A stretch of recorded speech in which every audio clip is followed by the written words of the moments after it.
General Hospital spoilers for tease that Sonny is now walking a dangerous tightrope in Port Charles, where every step forward brings him closer to the edge of ruin. The recent attack at Charlie's pub wasn't just a random act of violence, it was a carefully orchestrated strike that sent a chilling message. Sidwell, long a lurking menace behind the scenes, has made it clear that he is no longer operating in the shadows. His actions have escalated from whispered threats to overt destruction. And Sonny knows that the bombing was just the beginning of a larger, much more personal vendetta. What's more alarming is how calculated Sidwell's moves have become.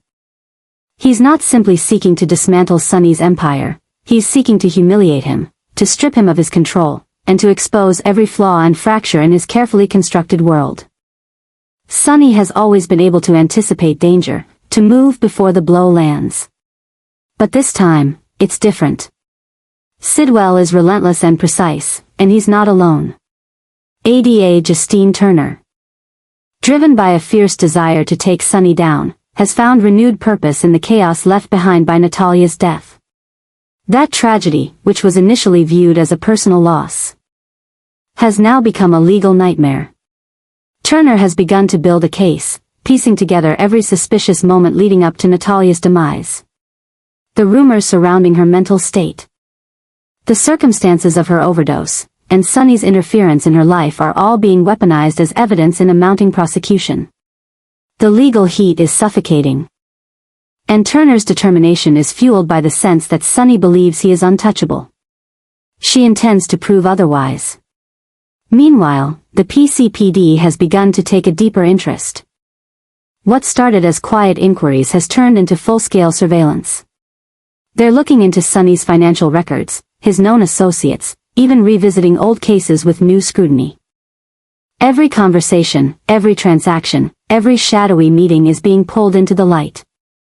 Dante, caught in the middle as both Sonny's son and a PCPD officer, is beginning to feel the strain of this mounting pressure. His silence is growing heavier, his loyalties increasingly torn.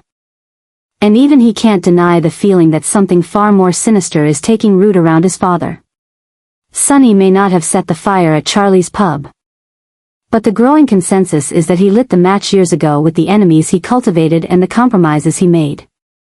Yet what disturbs Sonny the most isn't the law breathing down his neck or Sidwell's obsession, it's the eerie stillness that comes before a collapse. For the first time, he feels the walls closing in. Not just from the outside world but from within his inner circle. There are whispers of betrayal, subtle shifts in behavior from those he once trusted without question. Even Carly, long his most stalwart defender, is keeping her distance, her eyes heavy with worry and calculation. She sees the danger too, perhaps more clearly than Sonny himself. And although she has considered using a fake marriage as a strategic shield, even that may not be enough to withstand the triple threat of Sidwell, Turner, and a police department hungry for justice. The psychological toll is starting to show. Sonny isn't sleeping. He spends long hours in silence, fixated on surveillance footage, old conversations, and rumors he can't quite verify. He's questioning his instincts, the very instincts that once made him invincible. The paranoia is justified, Sidwell is circling, Turner is building momentum. And every day without a counterattack is a day closer to collapse. What was once a matter of power is now a matter of survival. Every thread in Sonny's world is being pulled taut. And if even one snaps, the entire structure could implode. And perhaps most unsettling of all is the looming question of Natalia. Her death, which Sonny hoped would end a painful chapter, has instead reopened every wound and exposed every secret. The whispers that he manipulated her life, that he indirectly caused her downfall, are gaining traction. If Turner can prove even partial involvement, Sonny could face not only prison but the loss of everything he's built.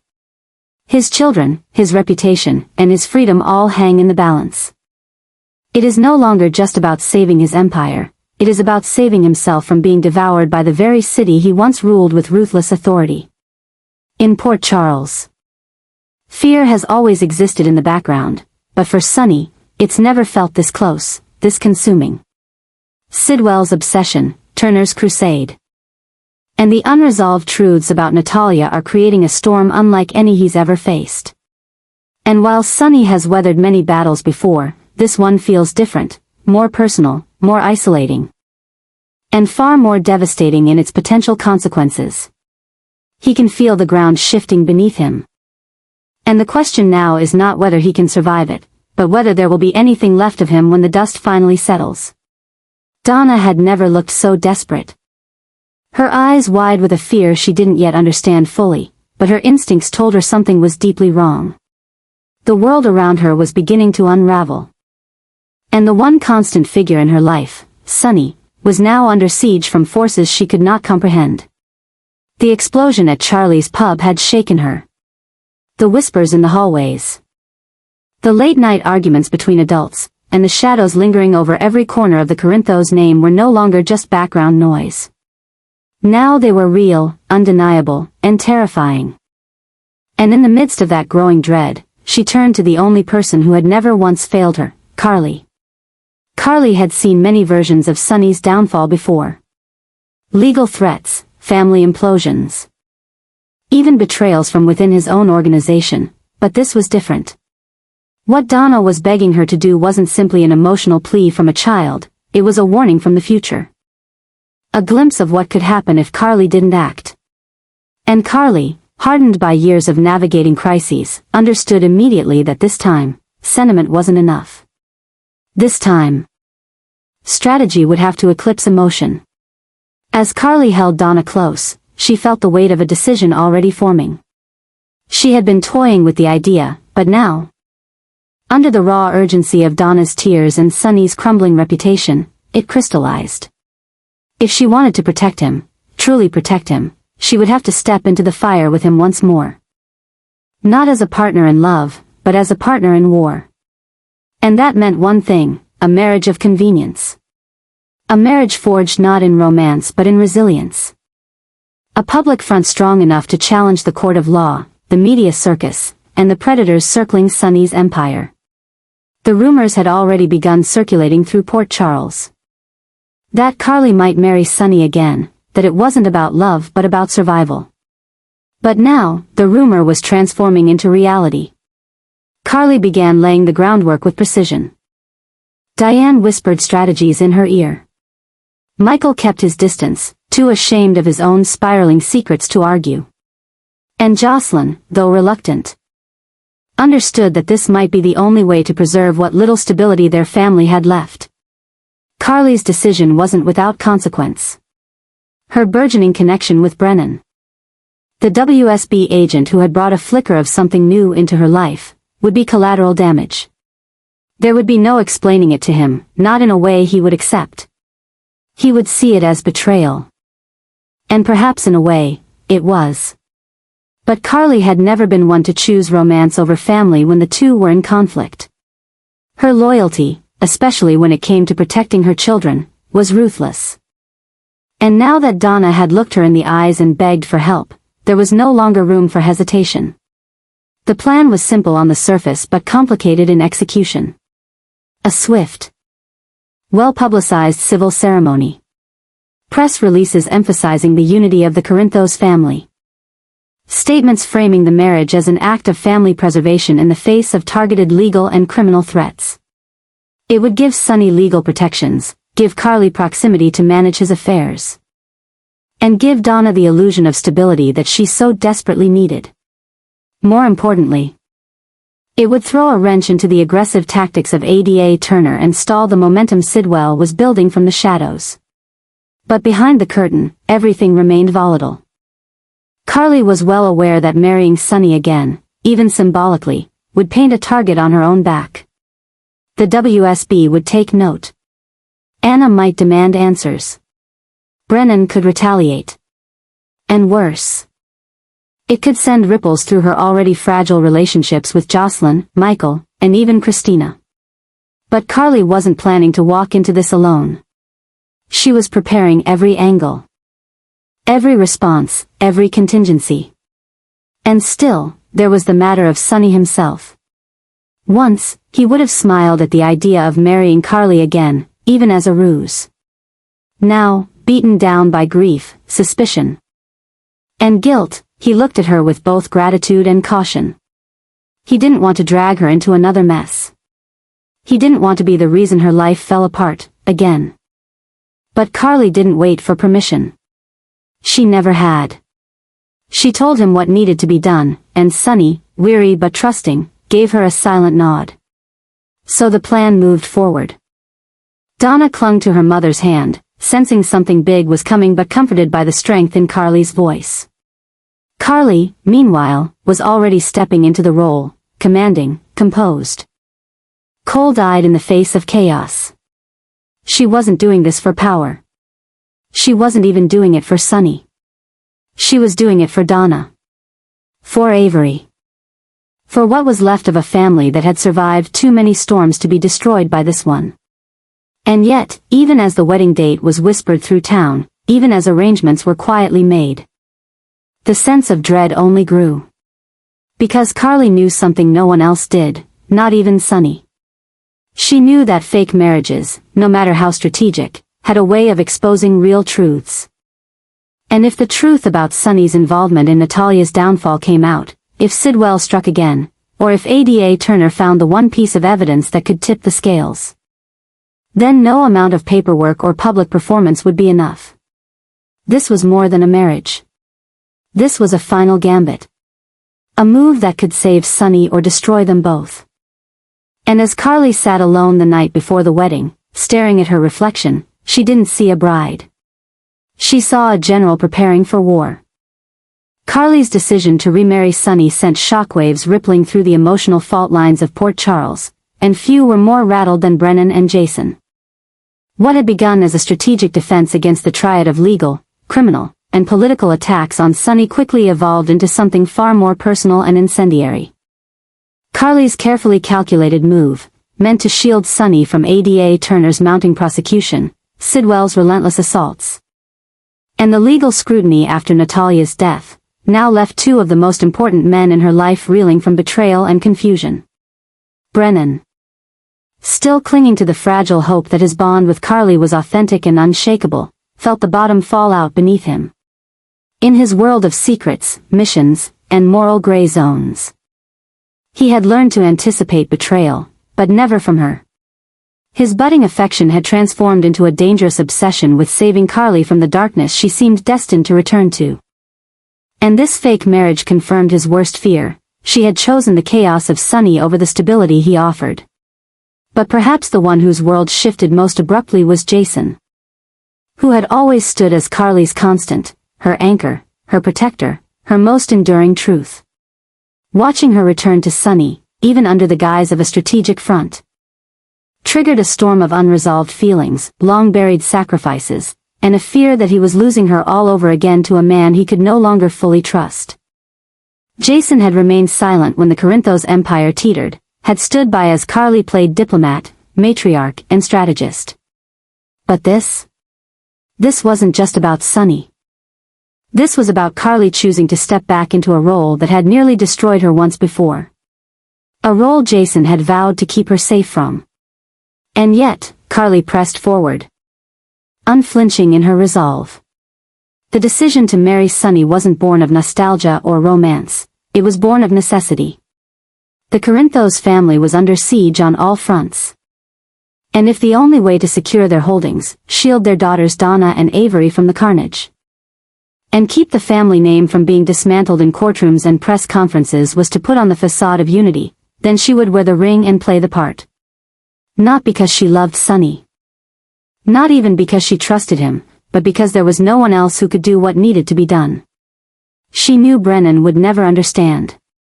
His world ran on allegiance to justice, order, and control, principles that had no place in Sonny's reality. He viewed the move as a betrayal, a willful leap back into corruption. His silence in the wake of the news was more damning than any outburst could have been. And Jason, despite his stoicism, wore the wound plainly on his face. He didn't argue. Didn't beg her to reconsider. He simply watched her with a look that said everything: this would change them. This might break them. But Carly couldn't let herself be pulled under by their reactions. Her priority now was securing the Corinthos assets, stabilizing the public perception of the family, and protecting Donna and Avery from the fallout. The girls had already begun to sense the shift, whispers in the hallway, police officers outside their school, a growing awareness that their name, once revered, was now spoken with suspicion. Donna had cried herself to sleep more than once, clinging to Carly's hand, begging her to make it better. Avery had withdrawn into quiet defiance, clamming up when asked about school or home. Carly saw the storm gathering in their eyes and knew that unless she did something drastic, her daughters would grow up watching everything around them crumble. So she set the plan in motion. The ceremony would be small but public, carefully curated for maximum impact. It was less about the vows and more about the message. The Corinthos family was united. A front. A fortress. And beneath that glossy exterior, Carly orchestrated every move like a general at war.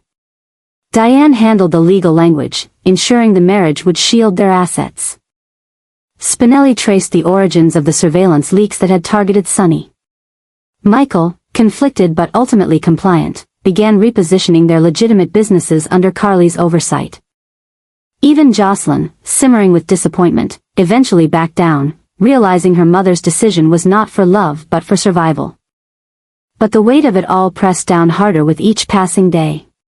Brennan began leaking pieces of his own, to whom, Carly didn't know, but his silence had turned into weaponized distance. Jason avoided her gaze, his loyalty no longer enough to mask his pain. And Sonny, for all his gratitude, was showing signs of slipping further from the man she once knew. The trauma from Natalia's death, the constant attacks from Sidwell, and the creeping paranoia instilled by Ada Turner were eroding him from the inside out. Carly could see it, the sleepless nights. The erratic temper, the fear he refused to name. And yet, in the public eye, they looked perfect. A power couple reclaiming their throne. A family refusing to fracture. But behind every smile, every clasped hand, every carefully rehearsed statement, lay a truth that was beginning to rot at the core. The marriage might have saved the Corinthos name, but it was costing Carly everything else. Her connection to Jason. Her budding future with Brennan. Her own emotional clarity. And as Donna and Avery looked up at her, desperate for a version of the world that still made sense, Carly knew she had crossed a threshold she couldn't return from. The decision had been made. The consequences were unfolding. And somewhere in the shadows, Sidwell was watching. Waiting. Because even the strongest walls eventually crack, and when they did, Carly feared it wouldn't just be her heart at stake. It would be the entire Corinthos legacy. Sonny's decision to move forward with yet another fake marriage to Carly might seem, on the surface, like a calculated response to escalating threats. But underneath the surface of that choice lies a maelstrom of chaos, unresolved trauma, and a slow-motion implosion of everything the Corinthos name once stood for. This marriage is not a romantic reunion, nor is it just another play in Sonny's long history of strategic deception. It is a desperate maneuver, born out of fear, control, and the need to protect a crumbling legacy under siege from every side. Sidwell's attacks had become more personal, more vicious, and far more unpredictable than anything Sonny has faced in years. The bombing of Charlie's pub was not only a message, it was a declaration of psychological warfare. Sidwell has marked Sonny as his ultimate adversary, and in doing so, unleashed a torrent of consequences that now ripple through Port Charles like a shockwave. This fake marriage, then, is Sonny's attempt to seize back a measure of control. It's meant to send a signal to the public, to the courts, and perhaps most importantly, to his enemies. The Corinthos family is united, impenetrable, and unshaken. But the truth is far uglier. This union is not built on love or loyalty, it's built on damage control, legal loopholes, and crumbling trust. Carly knows it. Jason knows it. Even Donna, watching her parents pretend to rebuild something that was already shattered, senses the lie. Carly's choice to go along with this scheme is born from obligation and a burning desire to protect her children. Donna has begged her to save Sonny, not just from prison, but from himself. Avery, caught in the middle, has become a symbol of the innocence at stake in this entire charade. Carly doesn't just want to protect Sonny, she wants to shield these girls from the devastating fallout that is now inevitable. But this protective instinct is now forcing her to betray others. Brennan, who had begun to see a future with Carly, now stands on the outside of a decision that feels like a personal betrayal. Jason, once Carly's anchor in the storm, is increasingly distant, questioning whether Carly is saving Sonny or burying them all beneath the weight of his sins. The madness gripping Sonny is no longer just reactionary, it's consuming. He doesn't sleep. He doesn't eat. He obsessively reviews the footage of the bombing, of Natalia's last moments, of Sidwell's known movements.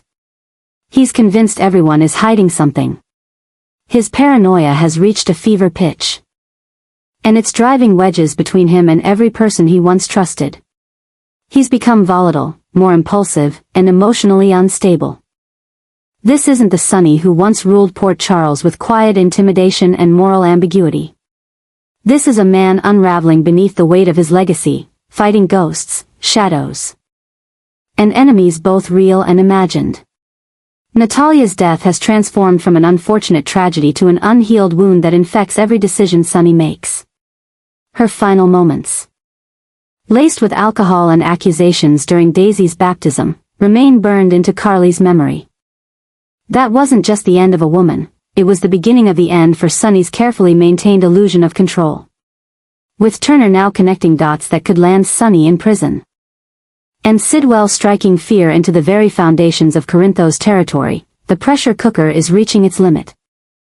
Carly's suggestion of a fake marriage is like slapping duct tape over a crumbling dam. And this time, it might not work. The public, the courts, and the enemies watching closely may not buy this act again. Sidwell is too cunning, too relentless, and Turner too determined. Their goal isn't just to see Sonny fall, it's to dismantle every pillar of his power, expose every lie, and drag the Corinthos name through every courthouse, headline, and memory of Port Charles. The more Sonny tries to fight, the more dangerous he becomes, not to his enemies, but to himself and those closest to him. The weight of this unraveling has placed Carly in an impossible position. She's trying to shield Donna and Avery, keep Sonny out of prison, maintain peace with Jason, and manage Brennan's emotional devastation, all while pretending that her world isn't collapsing from within. Her fake marriage to Sonny is not just a legal tactic, it's an act of emotional martyrdom. She's sacrificing her future, her new relationship, and possibly her reputation, for a man who may no longer be able to distinguish between strategy and desperation. And what happens when this fails? What happens when the fake marriage doesn't hold off Turner's case or Sidwell's wrath? What happens when the lies catch up, and there's nothing left to hide behind but the cold, hard consequences of years of secrets? That's the question hanging over this decision like a guillotine. The madness Sonny now faces isn't just outside his gates, it's inside his own mind. His own home, and now embedded in the very structure of the life Carly has tried to hold together. This isn't just another chapter in the Corinthos saga, it's the beginning of a reckoning. A storm is coming, one that no marriage, real or fake, will be able to withstand. And when it hits, every illusion will be stripped away, every secret exposed. And Sonny may be left with nothing but the rubble of the empire he tried to save. The fake wedding may buy time, but time is no longer Sonny's ally, it's his most ruthless enemy.